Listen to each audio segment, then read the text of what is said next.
The Israeli-Palestinian conflict is perhaps the most complex political issue of our time. Many have resorted to simply blaming one side or the other. But if we take the time to understand the history and correct our misconceptions, a potential path forward for the Palestinians begins to emerge. So let's start by trying to get the story straight and clear up 10 of the biggest misconceptions out there. Misconception number 1. Israel illegally stole land from the Palestinians. In 1947, the UN voted to give land to both the Jews and the Palestinians. The Jews accepted their partition and legally formed the State of Israel. The Palestinians rejected their partition and attacked. Even after losing the war, the Arabs still had most of the land from the UN ruling. Which leads us to misconception number 2.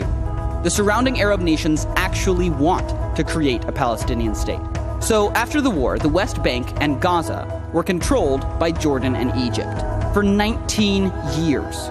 During that span, those governments never established a Palestinian state. Instead, they kept the land for their own use. Misconception number 3. The Arab nations want to solve the refugee crisis. Palestinians have settled in Arab nations throughout the Middle East. These nations could solve the crisis immediately by granting refugees equal rights, but instead, they refuse to let them vote, own land, or even study in public schools. Ironically, the only country to grant them full citizenship rights is Israel, which absorbed 156,000 Arabs after the 1948 war, and even today, Arabs hold seats in the Israeli government and Supreme Court. Misconception number 4. UN efforts are helping to solve the refugee crisis. The UN did step in to provide assistance to the Palestinian refugees, but instead of using their existing agency that helps resettle refugee populations around the world, the UN created UNRWA, which labels every Palestinian as a refugee until a Palestinian state is formed within the borders of Israel. This makes it more difficult for Palestinians to thrive in their host countries and locks them into perpetual refugee status, passing it on to their children, grandchildren, and great-grandchildren, swelling the refugee population from 500,000 in 1949 to nearly 5 million today. As conditions worsened, the international aid started to pour in, which, incidentally, is misconception number 5. The solution is more money. Really? Western nations have given the Palestinians a ton of aid. Even taking inflation into account, they've been given 25 times more money per person than Europe was given to rebuild after World War II. Where's the stable economy? Where's the improved infrastructure? That money sure could have helped, but it was given to some leaders who had a different agenda, which brings us headlong into misconception number 6. Forming a state is the primary goal of top Palestinian leaders. All of this international aid did go to help ease one man's suffering, Yasser Arafat.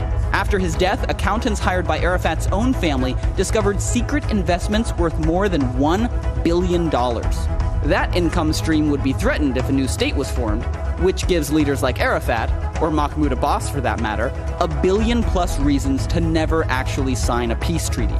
Which leads us to misconception number 7. Israel has a true peace partner. In the year 2000, desperate for a resolution, the Israelis elected Prime Minister Ehud Barak with a mandate to make peace with the Palestinians. Barak offered Yasser Arafat 94% of the land he demanded, except Jerusalem. Arafat flatly refused. President Clinton blamed the failure of the best chance at peace in 60 years squarely on Yasser Arafat. Which brings up perhaps the most common misconception of all. Number 8. Israel just needs to give up land for peace.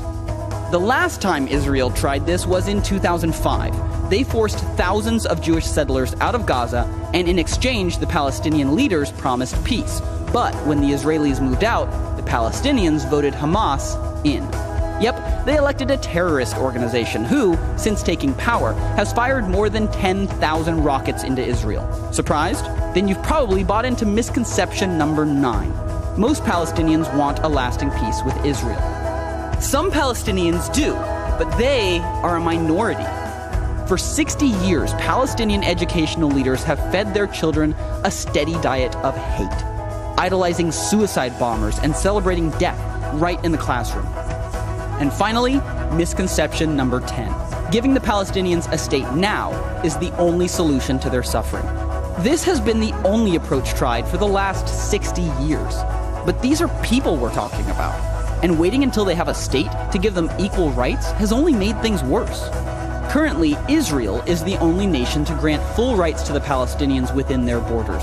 But by granting them equal rights in every nation where they live, we could immediately increase the quality of life for every Palestinian. Let's be honest, these misconceptions have concealed potential solutions. When we take time to clear up confusion and face reality, we begin to uncover the truth. And that's when real progress towards justice can begin.